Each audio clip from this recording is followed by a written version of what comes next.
what I say ya mama ha na hiamboa pa because enkwala miensa ba kokra da ne nufu anu a wonum edwane ben na beko ne yem no nya bi kra de fidi di wonum no edwane ben na beko ne yem no nya bi de fidi di wonum misramo kitwe bi ensa enya se abetna TV so ana say Facebook ana say TikTok ana say he said we need someone's money to no enti me bi say na say oye interview na ka ya be kasa fa no so da bi na mana my funny brand, yeah, funny brand on Bambe cannot be in Casa, your boy is stream, can't be. You got me, I believe, say, or may not be it different. It's my dear, maybe sir. I go with evidence, sir. Yeah, sir. Not more from Omuko school, Mammy Bisa, Omuko school.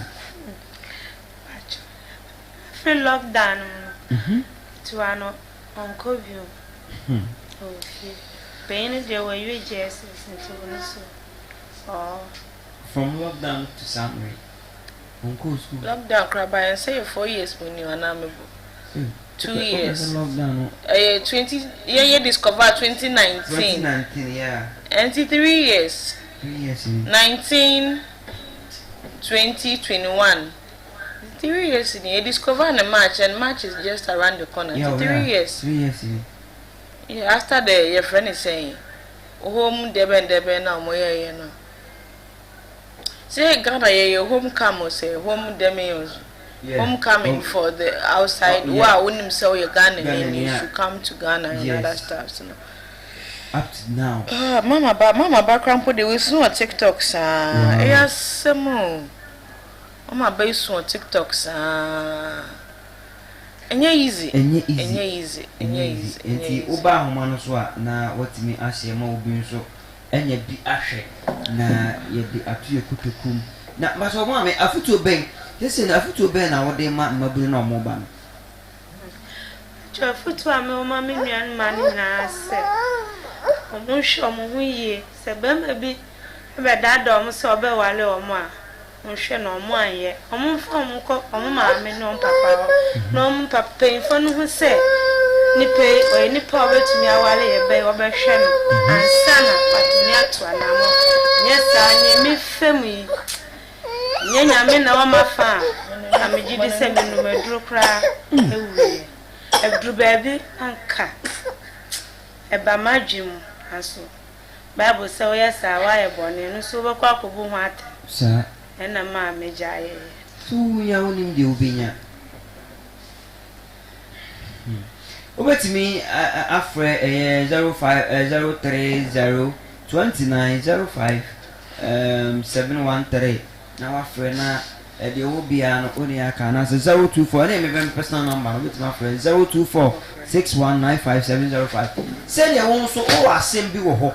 ana asem bi edi wunya asem bi apesa wo de to abonten asem bi also pesa wo ne ye hye no obetimi afre na ya bobo no abastri no ababeka wani disem na ensem ho dwumadi ana se ensem ho tim no yetimi aboa wo esanse enye kwa wiase no enna ho kwa enti se opese oni edi nkita ho bisa bomoden na fre ofra ebetimi aba onan so ana se wapa ye no apetwetwe nkomo bomoden na oba so pe se ma obi so enya bi enhwe de emeden ne se obese ama obi so ayeden atimi anya bi ahwe ene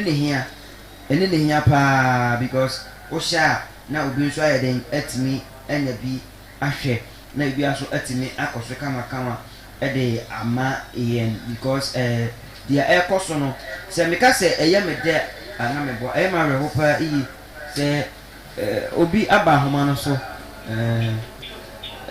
hello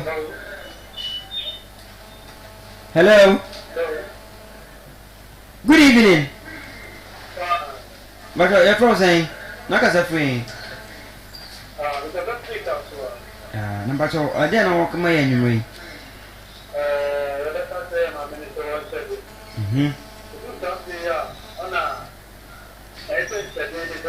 Sir.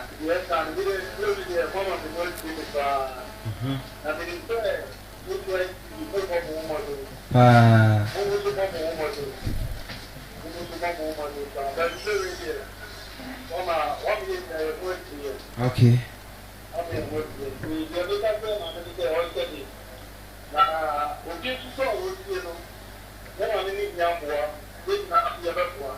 Okay.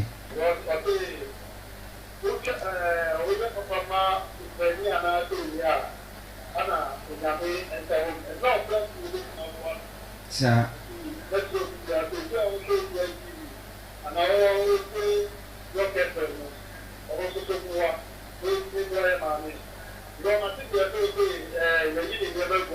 Oh, you're not grandpa.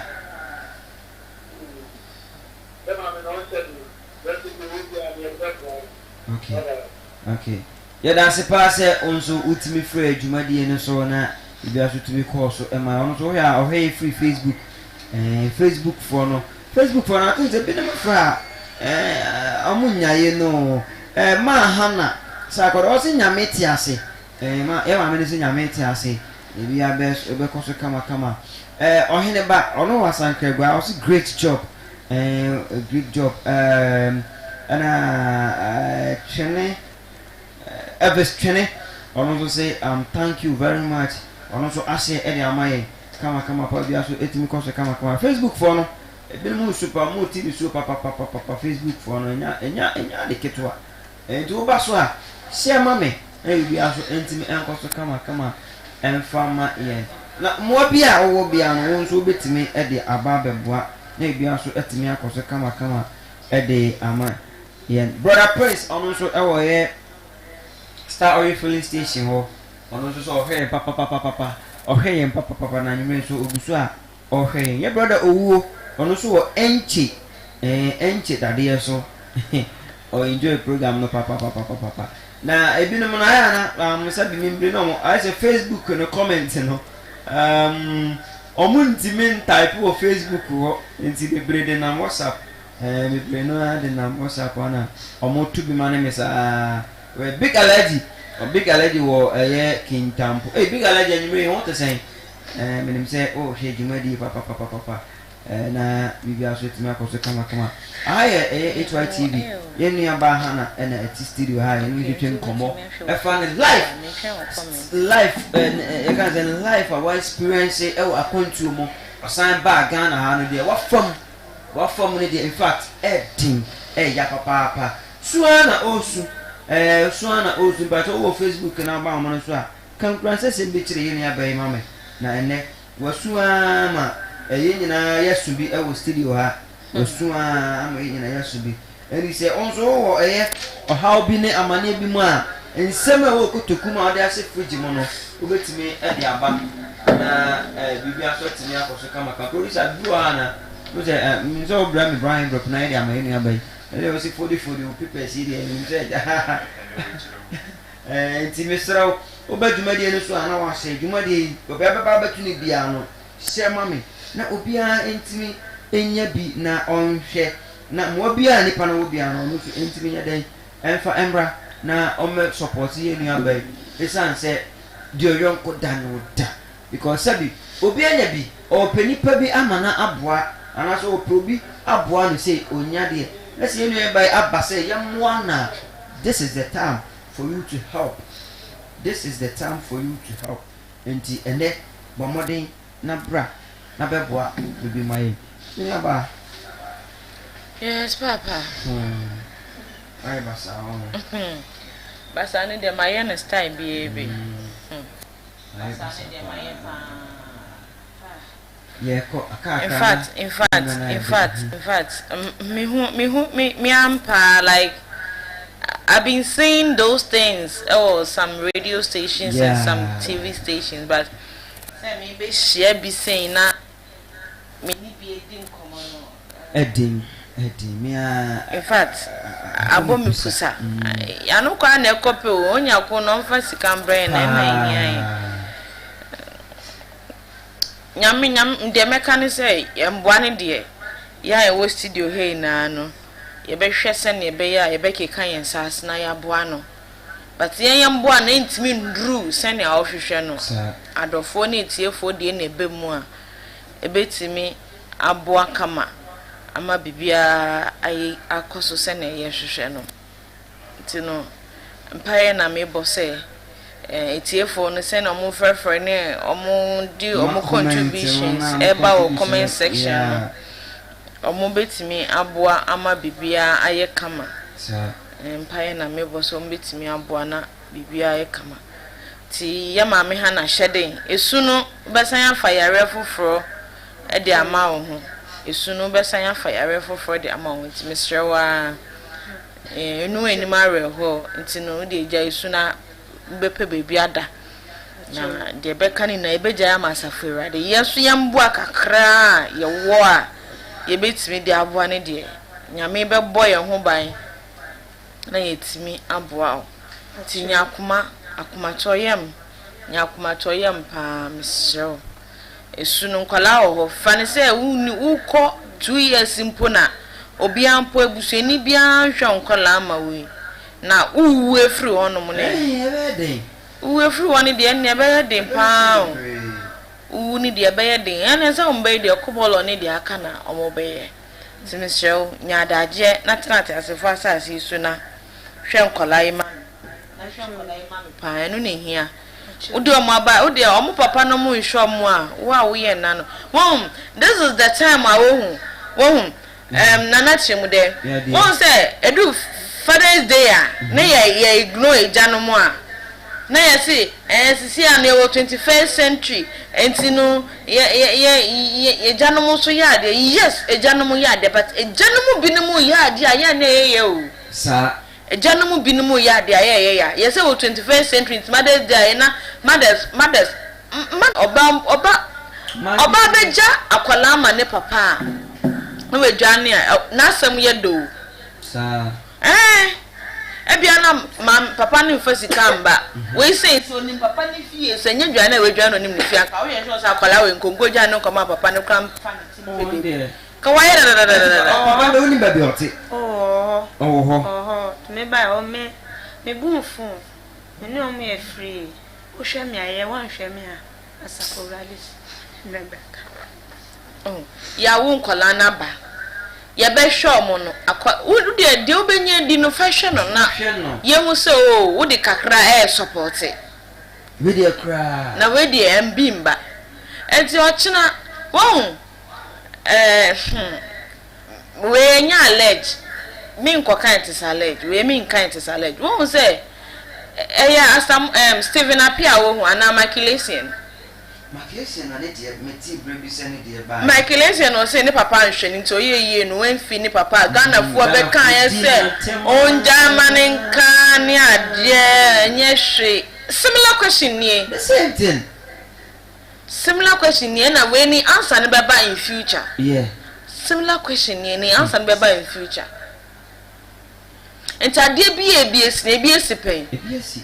enti ne maame boni yam ehwa akwala na da cho be titru bi na okasa ne papa hia bibi na okasa onye mana ye be kasa akwala ne enni suban ne papa de na ne papa aye den ne papa but maame no so yini engu maame no so de akwala na ba aya na ukoka na akwaye say wo honom na wo ka bibi a ebe ha adwe but let's put all joke aside me hu say odisheba fa wadwen bra na ye hu de ekona ya mame otena hanum ye na me de ato no so no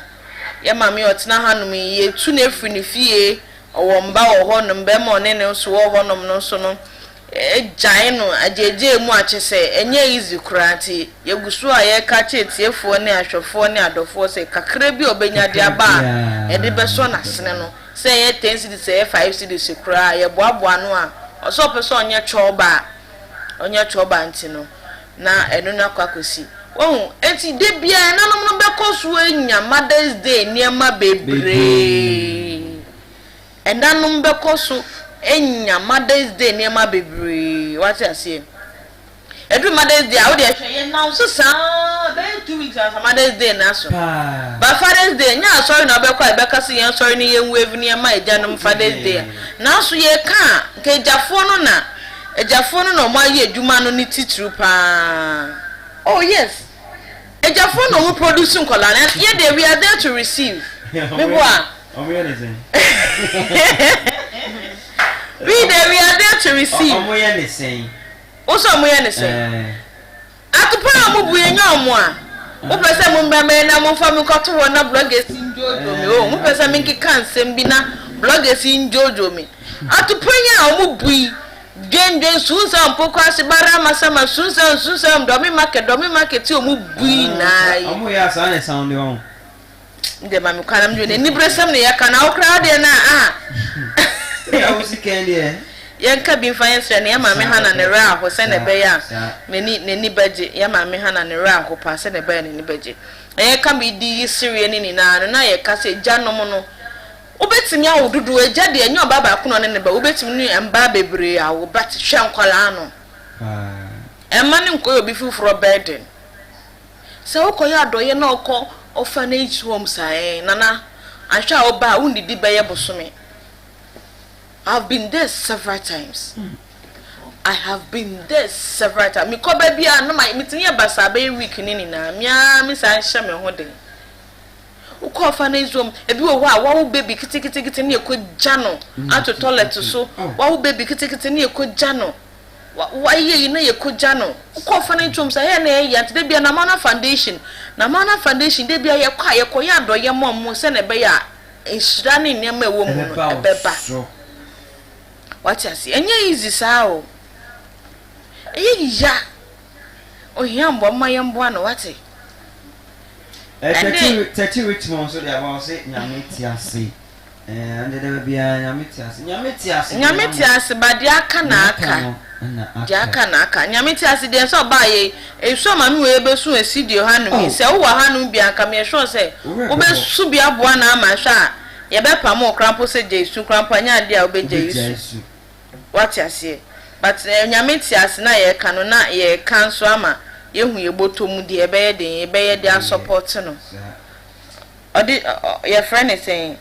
ohin ba o so di share ba wo sere me na atopa na me ka na meboa atopa no mudi atopa ne de wetimi akwa enjoy we po ne de ne po de enjoyment ni mu o dabi one one story ti say bia se na na Trimude hu ma mi story na so obeboa no na wa badam na wa ba beto ahye no su pam sa ne obi meto se oh me example me say ka what ni story aya o mobo na osu o ombra na obeboa no na nyame ye na dom no obedu ya na watu ahye no yes na kwa ya odenya tedu an so obi na beto asem zu kan de be me de de obi ye de beto shout na wo a wotina ha ya wa gba akukra wie ya wonam we ya slim de na me kan slim things for hwe ni musisim slim for hwe ni musisim slim for mama me nyame ho ya wa me mbodi asa ne de ya any brother da e beba na e be ka sansem no wo 6 packs then no more mo sha white nti ope white na me ka say slim for no hwe ni musisim o ope 6 packs na so ope slim ope white one na ya wo ka wo na yo ba ka me de me be man to ope white na so ope 6 packs me na mana metina say me ko black and white ni black and white na tale be na mo she ope white black and white feelings there o baby o tina baby o nya feelings enye bebre na ba ya na be ma ho aba o 1 week oh kakre bi na enye bebre na ba ya ho baba ne na hi etefo okay ya ka di yesterday ne se na be ya ma me ne ra ho nti ne ya ka bi dia yesterday ne ra ho pa esukre hin no me nim se na me kire mo ya se esukre hin no nti no esuko okay obi an ne twi se na oka no esuko nti no yesre mo ya ka bi di yesterday se na be ya se na o ye o studio hanom no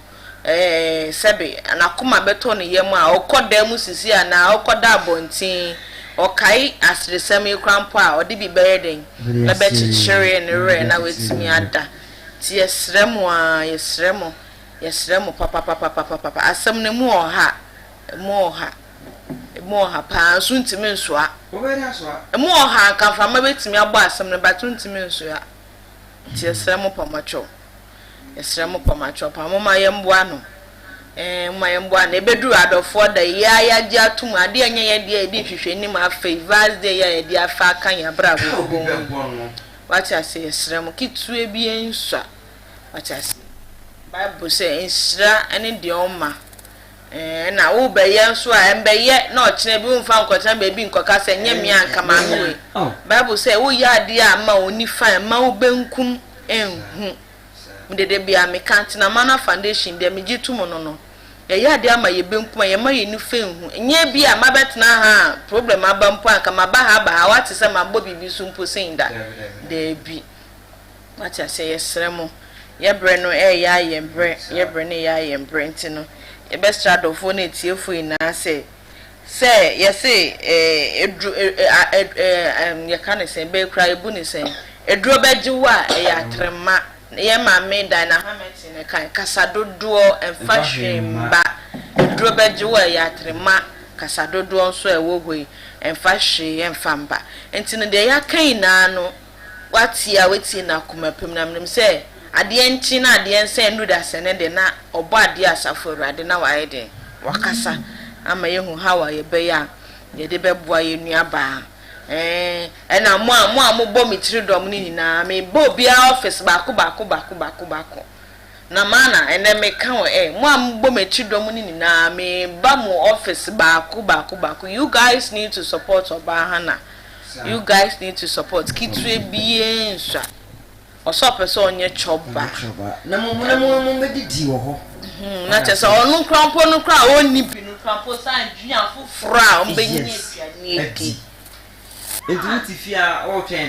twenden na I think say ne o wo silver ne nchensi bi a wonim say wada ne slay queen ti sa ne ma no yusu krampo de ba obeji because sa ne ma na no be yusu koko nchensi ne sa ne ma no koko nchensi ne sa ne ma na obe yusu ntimesre mo apomacho okay ye be no ya be enti se opese obeka foundation ne ho a wetimi afra no hwe cha kono wa be join ye be obeka group no na yetimi atu anamon na ya boa wona woni bi be pato me ameti e sei de metimi aka che o se sabiu me ho nyem bossa se me na ne me nsa ye adwuma yi metimi koba me nya ni fani de because me pa adwuma amenya anbacho mboa enti de onu ne ho akire no me ni ba bia enti se wo like sabiu nya ko kwa adomo aboa ma de pabito na wo nya re se wo de asida ma nya me na wo ni ba eso de nya me ase wo kita mo miensa kwanya ya fa se wa kobrana niam nyina san hwere no utimu se ya papa evangelist so hwe ya papa evangelist so hwe nyame adwuma na bie ni o ya papa evangelist me nsa wo hwe wa baso a wo hwe nyame adwuma no ebie ni enti kire odo ya pacho na koso evangelist wo hwe ndi a yakopon hwa ya be na ya bro ya baso adwuma die no so na yakoi na ebetie ya maame na ndi se wo twato okra ne o ma nyina sabi eyafutusem so se o betu kwan na se wotu kwan a bomoden siesie wachi ansa na wakọ enkoduro ma wonka se wakọ wie afe na wotutu wachi yenji ni panni mi se si a metu yi ni me botom mpo me ni pamu no kra me njini ni na wakọ akọju obi adi eya peyi entima me yekoi asembe na woka de atwa to okra de ache wadofo na otie ko hwe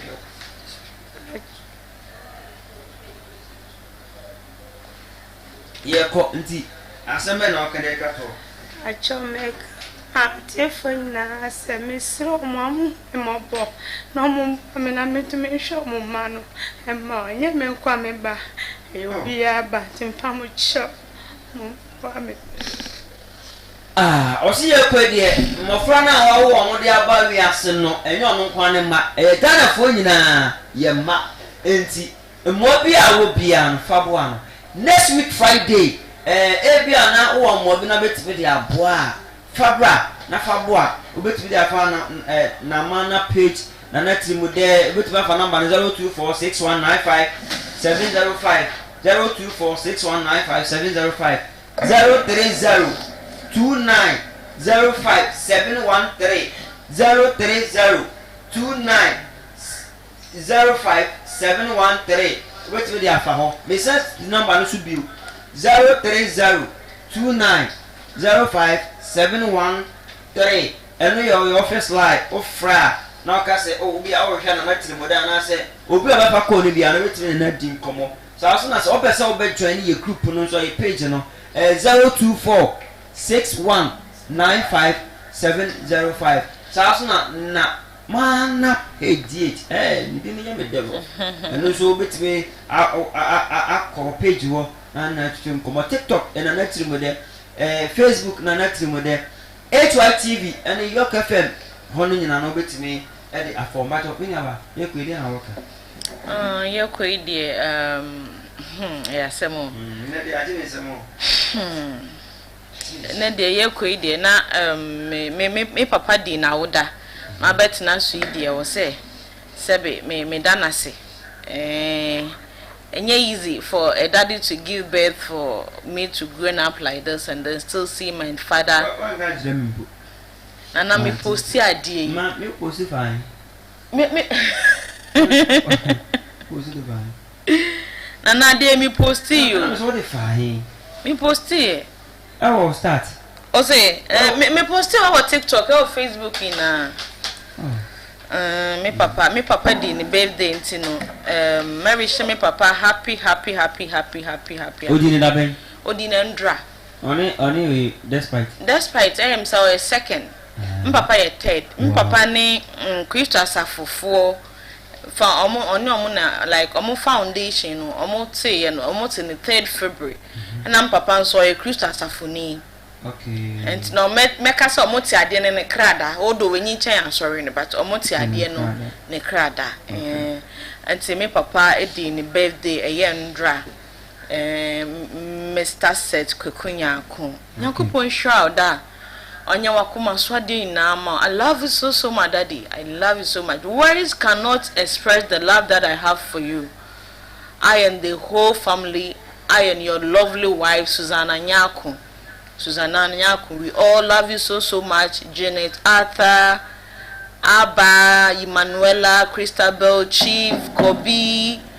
uncountable Kojo, Pakwesi, all of them. And what also? Yeah, also. Hey, Papa de. I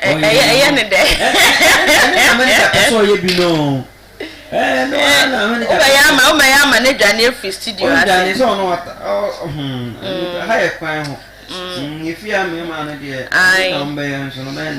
me papa di ni birthday me daddy nyankopon shra so much. And I think so my sister Georgina ono so edi ni birthday. Georgina nim say wo hwe me pa me so aba be comment. Georgina nyame shra bebre Gina nyame shra wa woda we nyankopon ma de wo hwehwe wo wakoma so ina no embremu sa pepepe ma. Anything that you need on this particular earth, may God grant it for you. And then Abna also do birthday. And then the birthday for no mundo so na. Okay. Abna so we do birthday. Abna we do birthday. Nyankopon inshrau. Inshrau na manage me kan inshrau wa asase so na de ma oma wunyini nche. Abna nyankopon ma wunyini nche. And I think so my special doctor or Shemi Idrisu Sally or your professional your friend is Iran clinic Idrisu or Iran clinic or your medical laboratory or honum Idrisu Sally, right? If I mention the name wrong, I'll me Idrisu Sally or your professional and medical laboratory and I say physiotherapy or then assessment or then Idrisu Celia or Iran clinic. Idrisu our Iran clinic. Me that was baby when I was sick. This man was there for me. When I was sick, this man was there for me. Idrisu Celia, God bless you. Or Iran clinic. Idrisu Celia or lab honum Nyankopon show and sana ye wo Joshua and also wo S3 room honum Joshua. O kwa omo mbe hwe umfini we chini ade no Joshua nso o Iran clinic ono so Nyankopon insura no bebre Nyankopon shan bebre senda me ko Iran clinic na omunya adade ehwe me a me ho ababa ye din a say manager kra I think say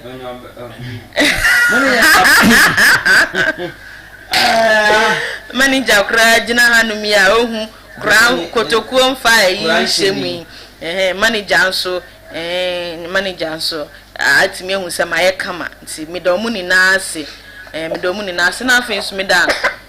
first plan concrete product ase me obrefo ba fi we de me ba ofi asama ba hanum sen enti me ba wo honom personal kitue bi ensa obrefo ba me ba wo honom kitue bi ensa first plan concrete product so wo per blog e de si wo dan a entwa woni hwe bebia wo per blog e de si wo dan a onya asase ni free han you can state wona. Thank you. Yeah, thank you.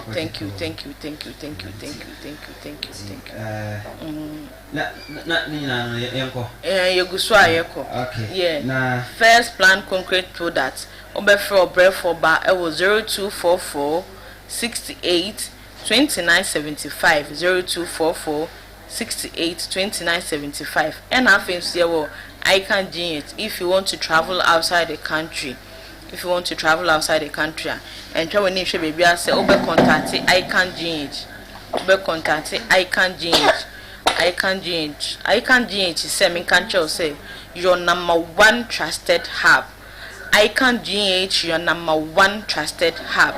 I can GH your number one trusted hub. But my friend I can GH after 0547 554188. Person to kwan mononi person onye niema bebre even wo amanoni na person mbra krom hanom krampo a wo fry kan gin to betimi aba be fa wo airport kama wape hotel bia mo wadem no de wako talk kama and afin so I can gin say 2022 year ye wo mu 2022 year ye wo mu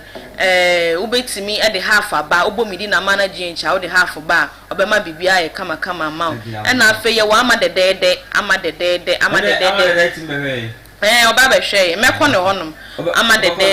mekọ ne ho ama de so wo honum emba na asebi yase won kan be ma na asebi entimi ne oba ndi agudie yie no wo fra ama de e wo 020 40 42 11 40 42 11 and afin so ye wo George's handicraft sabi omo ko ware no mo ye bees ni ade gu omo ntare ni nimu no omo ko ware omo ye bees ni ade gu omo ntare ni nimu no George's handicraft ya Mr. Pacho betimi afre na fa 0249 607192 George's handicraft Mr. Mo Pacho mo friend o sanso ye rapping e wo mo ko ware ni ade o ye ni na busha for ye da mu ni na ase ana ye de mo besi ye bana nya ye gre meda hanu ke state asese so ya se no class asene bi aka obetimi afre 030 29057113 na watibi anyone akitwin komo na bia so atimi akoso kama address boutiques me kan to say abeja atare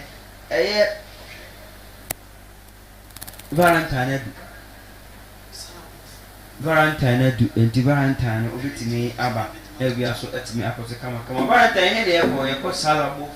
hotel so wo se me kan to say wonya ho na opese onu wono oni ne beda ho anase every Sunday Saturday bi opeso ojojo ho a bomode ko salabo hotel na ko swimming pool or car park e wo ho executive bibia opeso program e wo ho na di hini pa de anase o artist bi na opese ode ne ko salabo hotel na ode ko jimoni a ni nyina no obi o kwemu ama kakra obetimi akọ won bo na da fom kama pa na bia so timi akoso kama e de awon taso na me kanfo Hanu Estate. On say there be amika say ubesi dan obekwa kwaje asase ne wonsu mu ubesi dan be wi na ya ba bebu agu but Hanu Estate se me ka cho se bra on sase wo ho a ho tu kama pa bitimi dia ma watimi dia de ojuma bia kama bitimi afọ na ma no 030 29057113 na bibia so atimi akoso kama na ede amount aha ana ede ubesi nyame ya aduma Friday ena na otwe ebesa aba ensem yusu na bia na wodu contribution aba Friday no ne besi bia no ibetwa live nso ede achiro na de ekoso bia na watimi ahu na mo bomode share Tuesday mene the prophet akobedu ebetbi nkita ho pa ensem odumadi ka hu se dwumadi ne branda na fieda enti bomode se po 7 na wacho bando butu na de ahwe na wa share na wa comment ana me besi midin edi nana Trimude me yedua na ba de si kronkron pa sana wona oboma wo so ma sinyina no Benito ono so MC a sana okuma for Clement so ma sine bi pia me sana the whole manager so ma sine di Jumadi proud kama pa ofia o wa haubi na so pese on me sha bra anafa homan 020 024 6195 705 024 6195 705 and I said 030 2905 713 aha and I'm do this my crowd bye bye.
Kanya nyeti